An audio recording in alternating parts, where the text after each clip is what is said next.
All right, welcome to this explainer. Today, we are breaking down a really fascinating piece of analytical research from the MPPQ Institute, along with Dr. Do-Hu Chien and Professor Nguyen Van Tai.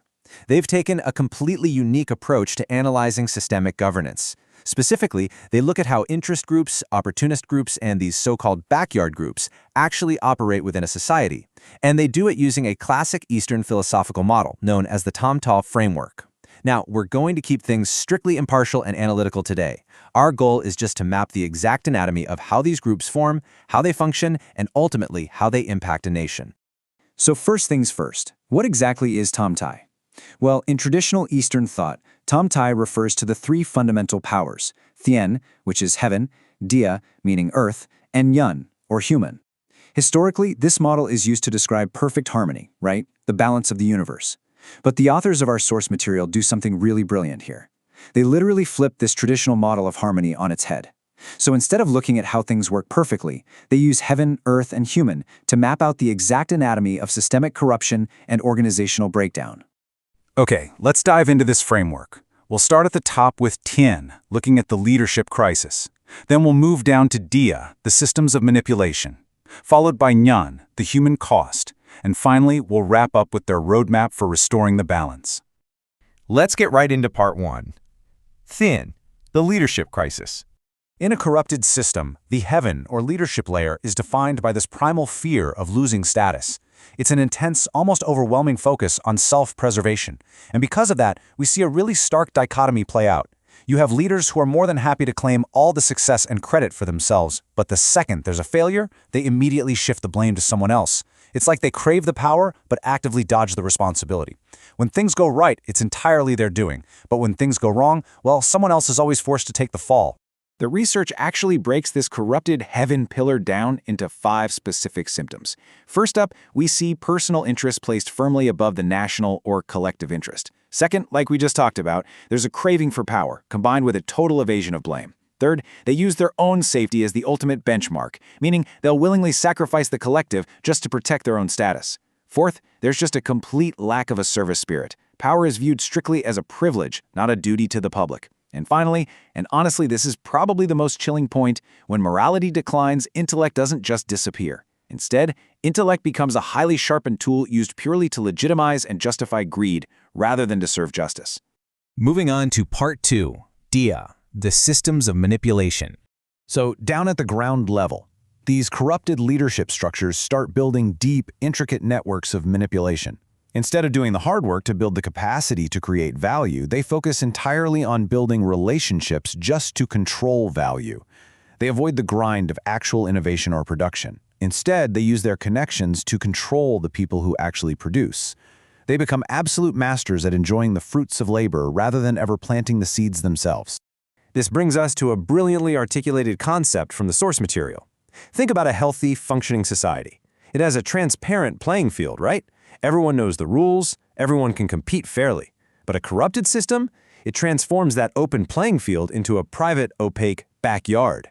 When transparency vanishes, the game is suddenly closed off to everyone, except a select few. And this is devastating because it immediately crushes the broader society's drive for creativity. I mean, why invest your effort if the game is rigged inside someone else's private backyard? The authors break this earth manipulation down into 5 precise mechanisms. Number 1, they focus on controlling the actual value creators. 2, they exploit relationships instead of building genuine capacity. 3, they weaponize their influence to skew policies, directing resources to a tiny minority. 4, they let others invest the sweat, the intellect, and take all the risk, while they swoop in at the end to reap the largest profit margin. And 5, they utterly destroy public trust by replacing clear, fair mechanisms with those opaque backyards we were just talking about. Now let's look at part 3, Nyen, the human cost. In any healthy environment, talent is viewed as a vital resource, right? It's necessary for national development. But in a corrupted system, the authors point out that talent is actually viewed with intense, destructive envy. A highly capable person isn't seen as an asset, they're viewed as a direct competitor. Someone who needs to be suppressed, sidelined, or just outright eliminated to maintain the status quo. Because power breeds the desire for more power, highly competent individuals are suddenly seen as massive threats to that fragile hold on authority. Over time, this fundamentally rewires a nation's culture. A culture of contribution and service gets entirely replaced by a culture of self-interest and ownership. That foundational, unifying spirit of asking, what can I do for the whole? It's completely erased. It gets replaced by a toxic, isolating mindset of, what can I take for myself? The symptoms of this human cost are stark. 1. Greed operates with absolutely no stopping point. 2. Talent is consistently suppressed out of envy and fear. 3. Self-interest completely overwrites the spirit of public contribution. 4. The inevitable result of all this is severe societal stagnation along with a massive loss of human and financial resources. And 5. A catastrophic decline in public trust. When group interests consistently override the public good, society as a whole ends up paying an incredibly steep price. Finally, Part 4, restoring the balance and finding a sustainable solution. So how do all these pieces actually fit together? Well, each corrupted pillar directly causes specific compounding damage to society. When Tian, the leadership, is corrupted by a fear of loss, it results in severe moral decline. Then, when Dia, the system, is driven by manipulation, it creates those opaque, rigged structures. And finally, when Yan, the culture, is consumed by boundless greed, the result is deep stagnation and widespread distrust. They literally feed into one another perfectly to create this vicious cycle of decline. Which brings us to this profound, really grounding quote from the authors, Tin Bo Ching Ti Ha Dia Kong Nyan De Luan. Translated, this means, if heaven is unjust, the lower earth and human realms will inevitably be in chaos. Take a second to really absorb that.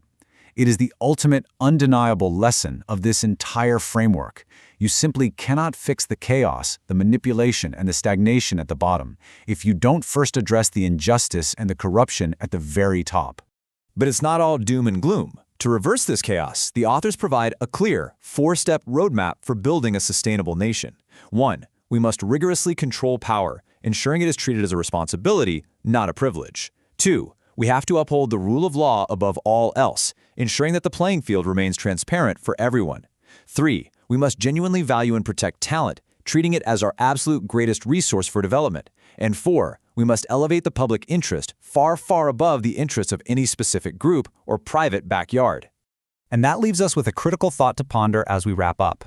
Based on everything we've unpacked today from the MPAQ Institute's fascinating framework, how can our society effectively restore the balance between public interest and private power to secure a sustainable future? It's a massive challenge for sure, but understanding the exact anatomy of the problem is the necessary first step. Thank you so much for joining me for this explainer. Keep questioning, keep analyzing, and I'll see you in the next one.